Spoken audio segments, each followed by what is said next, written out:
सुप्रभातम, आपका दिन शुभ हो, मंगलमय हो। मैं आप लोगों के साथ आज का विचार प्रस्तुत करने जा रहा हूँ जो इस प्रकार से है।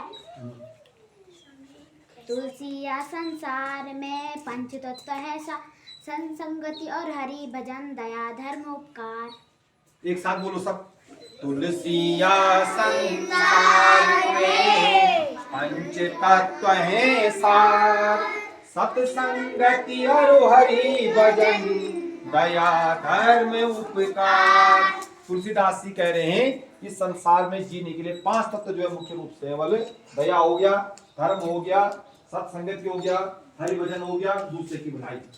5 चीजें हमको हमेशा कभी नहीं छोड़नी चाहिए। दया भी नहीं छोड़नी चाहिए, धर्म भी नहीं छोड़, दया धर्म उपकार, ठीक है। हरि भजन हो गया, भगवान का स्मरण हो गया, और सत्य संगत में अच्छे लोगों की संगत हो गई, ठीक है। यही तत्व ये 5 तत्व क्या है, जीवन के सार है, इसी में सार है। हमको इसको जो है कभी नहीं छोड़ना चाहिए। और हमको अपना जीवन में जो सफल होना है तो इन 5 चीजों को जो अपने जीवन में हमेशा अपनाओ, ठीक। आगे लिखा हुआ है, कर्म प्रधान ईश्वर चिराखा,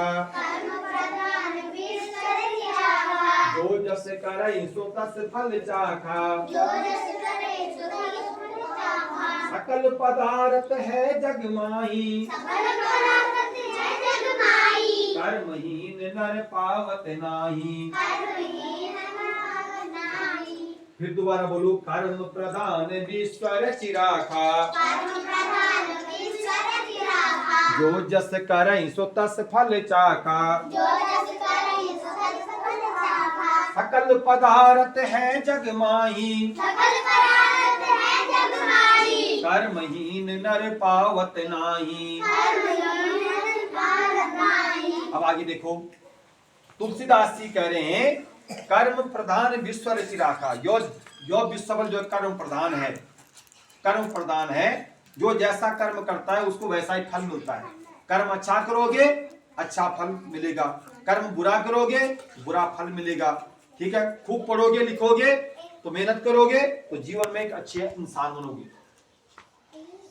जिसने अच्छा कर्म, जिसने पढ़ा लिखा वो जो है अच्छा इंसान बना। सकल पदार्थ है जगमाही, कर्महीन नर पावत नाही। आगे तुलसीदास जी कह रहे हैं कि इस संसार में बहुत सारे पदार्थ हैं, बहुत सारे पदार्थ हैं, ठीक है। लेकिन उनको प्राप्त कौन कर सकता है? बल है जो कर्म करता हो। जो कर्महीन न हो उसको कहां से मिलना है? जो कर्महीन होगा उसको कहां से मिलना है? इस संसार में बहुत सारी ऐसी चीजें हैं, उनको बल वही व्यक्ति प्राप्त कर सकता है जो क्या कर सकता, जो क्या करेगा? कर्म करेगा। जो क्या करेगा? कर्म करेगा। कर्म नहीं मेहनत। कर्म नहीं क्या होता है? मेहनत। हम जो है ना क्या करते हैं, धान बोते हैं, उसके लिए क्या क्या करना पड़ता है? पहले हल लगाना पड़ता है, फिर छानना पड़ता है, फिर पाटा लगाते हैं, गोल ठीक है। एक बार खेत बना देते हैं, फिर दोबारा फिर उसमें हल चलाना पड़ता है, तब बीज बोते हैं। बीज बोने के बाद तो क्या करते हैं, जब बीज आता है तब गुड़ाई करते हैं, दना लगाते हैं, वो ये बोलते हैं, दना लगाते हैं। उसके बाद फिर गोड़ना पड़ता है, गोड़ने के बाद जो है फिर निराई करनी पड़ती है। उसकी क्या करनी पड़ती है? निराई करनी। जब बड़ा बड़ा हो जाता है ना, बड़ा बड़ा होता है तो निराई भी करनी पड़ती है, निराई करनी पड़ती है। और तब जाकर के जो है उस पे हम ये आशा करते हैं कि अब एक अच्छी फसल हमको मिलेगी वहां पर से।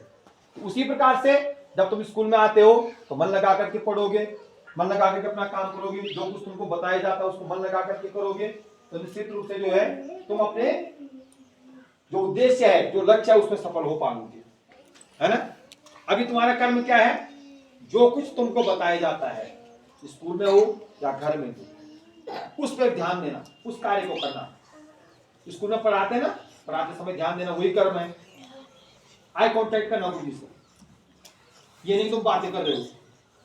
आई कांटेक्ट में आंख से आंख मिलाना। जो बच्चा आंख से आंख मिलाता है अपनी कक्षा में गुरु जी से, समझ लो जो है वो बहुत अच्छे ढंग से पढ़ सकता है। जब मैं बोर्ड पे लिखता हूं और जब मैं बोलता हूं तो बहुत सारे बच्चे पीछे बोलते रहते हैं, तो उनकी समझ में क्या आना, अगर कोई कठिन शब्द लिख दिया, बाद में उसको पढ़ने के लिए बोले क्या लिखा, तब क्या हो जाता? चुप हो जाते हैं। क्या हो जाते हैं? चुप हो जाते। तो इसका मतलब उन्होंने ध्यान नहीं दिया उस समय।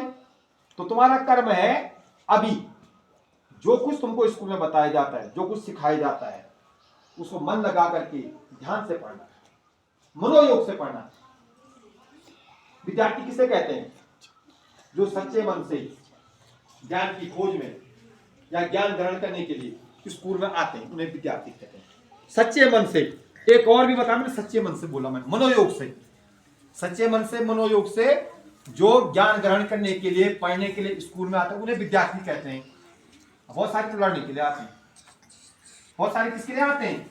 लड़ने के। तो हमको लड़ने के लिए आना है कि पढ़ने के लिए आना है? पढ़ने के लिए। दिन भर शिकायती होती रहती कि इसने बोल दिया, उसने बोल दिया, इसने मार दिया, उसने मार दिया, तो कर्म कहां से होगा? कर्म तो केवल लड़ने का हो गया ना।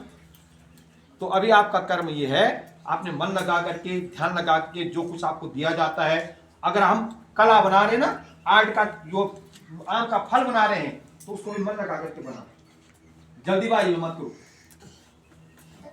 जल्दीबाजी में करोगे तो जल्दीबाजी होगी, फिर सब कुछ होने वाला नहीं है। मन लगा करके देखो कैसा बना हुआ है, कैसा मैं इस पर रंग लाऊंगा, किस रंग का रंग लाऊंगा, मैं कैसा बनाऊं जिससे बहुत अच्छा लगे। हर कार्य को जब मनोयोग से करो, ढंग से करो, तो कर्म पर जिस तरह की जो दस करे जो फल, जो तो 10 फल चाका, ठीक है ना। यो विश्व जो कर्म प्रदान है बल, जो जैसा कर्म करेगा उसको वैसे फल मिलेगा, ठीक है ना। सकल पदार्थ है जगमाही, कर्महीन नर पावत नहीं। इस संसार में बहुत सारे पदार्थ हैं जिनको जो वही आदमी प्राप्त कर सकता है जो उनको पाने की इच्छा रखता हो, जो कर्म करता हो, जो मेहनत करता हो, उसी को मिल सकता है, औरों को नहीं मिलेगा। इसलिए पढ़ाई भी क्या करो, ध्यान दो। अपना जीवन सफल बनाना है तो पढ़ाई पे ध्यान दो। कोविड-19 में तुमने देखा होगा, लॉकडाउन में क्या हुआ, जिनकी नौकरी थी प्राइवेट नौकरी, वो सब घर आ गए, 2-2 साल घर में रहे, अर्थव्यवस्था घर की क्या हो गई, चौपट हो गई। और जिनकी सरकारी नौकरी थी उनको थोड़ा पैसा मिला है, नहीं मिला है, तनख्वाह मिली ना उनको। तो तुमको सरकारी नौकरी करनी है कि प्राइवेट नौकरी करनी है? कभी भी ऐसा समय आ सकता है, कभी भी ऐसा समय आ सकता है, इसलिए ध्यान दो, मन लगा करके करो। तुम्हें से तुम्हारे बहुत सारे ऐसे हैं जिसके पिताजी जो घर में आए, अब तो 2-2 साल तक घर में रहे, 1-1 साल तक घर में रहे, क्योंकि प्राइवेट नौकरी थी, सब बंद हो गया।